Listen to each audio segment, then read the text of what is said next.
प्रधानमंत्री कृषि सिंचाई योजना (पीएम-केएसवाई). इस योजना की शुरुआत 1 जुलाई 2015 को हुई थी। इस योजना को प्रधानमंत्री नरेंद्र मोदी जी ने लॉन्च किया था। लागू राज्य संपूर्ण भारत में उत्तर प्रदेश सहित ये पूरे भारत में लागू है। इसका उद्देश्य हर खेत को पानी, सूखा और वर्षा आधारित क्षेत्रों में सिंचाई सुविधा बढ़ाना, जल संसाधनों का कुशल उपयोग और माइक्रो सिंचाई को प्रोत्साहन देना है। प्रमुख घटक प्रधानमंत्री कृषि सिंचाई योजना, जल संचय एवं प्रबंधन, सूक्ष्म सिंचाई, ड्रिप और स्प्रिंकलर, कृषि विस्तार और नहर सुधार कार्य। अगला पॉइंट है उत्तर प्रदेश में कार्यान्वयन। राज्य कृषि विभाग, सिंचाई विभाग और जल संसाधन विभाग द्वारा संयुक्त रूप से इस योजना को चलाया जाता है। लाभार्थी लघु और सीमांत किसान जिन्हें सिंचाई साधनों, नलकूप, स्प्रिंकलर, ड्रिप सिस्टम पर 35% से 55% तक अनुदान मिलता है। अगला है दूसरी योजना जो है मुख्यमंत्री लघु सिंचाई योजना, यूपी सरकार। मुख्यमंत्री लघु सिंचाई योजना की शुरुआत वर्ष 2017 में हुई थी। इस योजना को मुख्यमंत्री योगी आदित्यनाथ जी ने लॉन्च किया था। संचालित विभाग उत्तर प्रदेश लघु सिंचाई विभाग द्वारा इस योजना का संचालन किया जाता है। योजना के उद्देश्य सीमांत और लघु किसानों को सस्ती सिंचाई सुविधा उपलब्ध कराना, निजी नलकूप, बोरिंग, पंपसेट इत्यादि पर अनुदान देना। प्रमुख लाभ उथले नलकूपों की फ्री बोरिंग योजना, गहरे नलकूपों और ब्लास्ट बोरिंग पर आंशिक अनुदान, पंपसेट खरीदने पर आर्थिक सहायता। पॉइंट है पात्रता, किसान उत्तर प्रदेश का निवासी हो, उसके पास कृषि योग्य भूमि हो, सीमांत लघु किसान श्रेणी में आता हो। अगला और तीसरी योजना है उत्तर प्रदेश सिंचाई पाइपलाइन योजना। उत्तर प्रदेश सिंचाई पाइपलाइन योजना की शुरुआत वर्ष 2019 में हुई थी।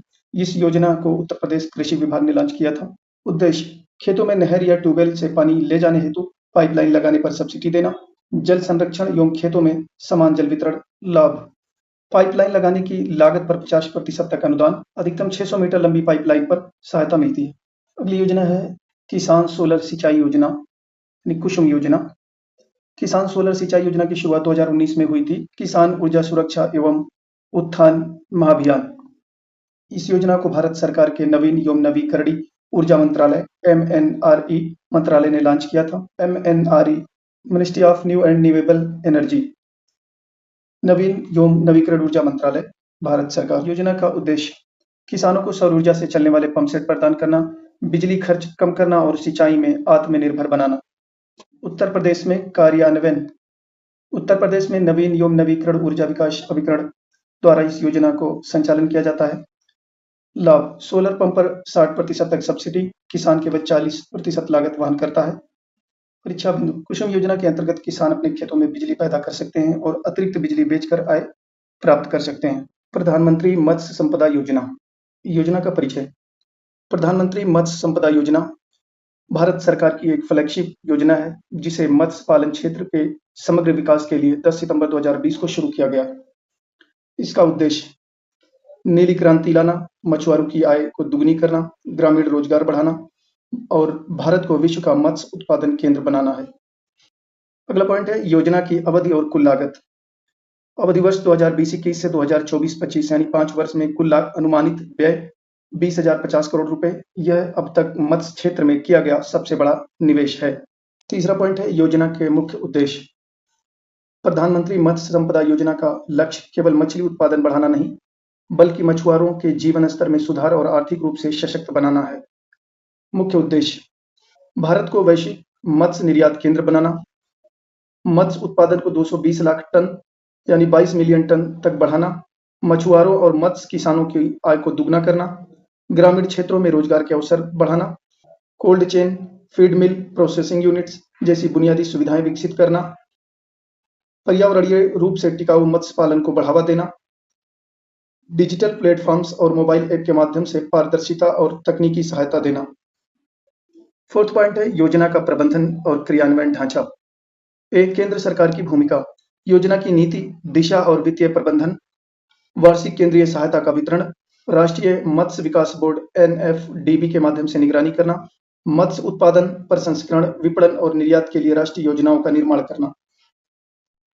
बी राज्य सरकारों की भूमिका, राज्यवार वार्षिक एक्शन प्लान तैयार करना और केंद्र को भेजना, जिला मत्स्य अधिकारी DFO स्तर पर योजना को लागू करना, मत्स्य किसानों, स्वयं सहायता समूहों और सहकारी समितियों को योजना के लाभ देना, तालाब निर्माण, बीज उत्पादन, कोल्ड स्टोरेज, फीड मिल आदि के लिए अनुदान प्रदान करना। परियोजनाओं की निगरानी और प्रगति रिपोर्ट तैयार करना। 5वां पॉइंट है वित्तीय भागीदारी। केंद्र सरकार का योगदान, राज्य सरकार का योगदान।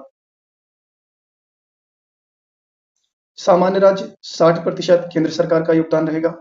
राज्य सरकार का योगदान 40% रहेगा। उत्तर पूर्वी और हिमालयी राज्य में 90% केंद्र सरकार का योगदान, 10% राज्य सरकार का योगदान। केंद्र शासित प्रदेशों में 100% केंद्र सरकार का योगदान रहेगा, 0% राज्य सरकार का योगदान रहेगा। इसका अर्थ है कि केंद्र सरकार अधिक वित्तीय भार उठाती है ताकि गरीब और कमजोर राज्यों को राहत मिले।